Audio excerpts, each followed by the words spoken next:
Hello guys and welcome back to Tech Tricks tutorial.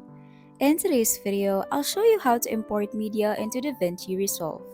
Whether it's video clips, audio files, or images, this is the first step in your editing workflow. First, open Davinci Resolve and go to the Edit tab. This is where you'll organize your media before editing.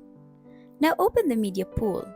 If you don't see it, click View in the top menu and select Show Media Pool. This is where all your imported files will be stored.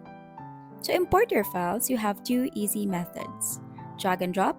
Simply open your File Explorer, select your video, audio, or images, and drag them directly into the media pool. Or you can also use the Import menu. Simply click File, Import, Media, then select your files and click Open. Once imported, your media will appear in the media pool ready to be added to the timeline. You can now start editing. And that's it! You have successfully imported media into Davinci Resolve. If this helped, don't forget to like and subscribe for more editing tips. See you in the next one.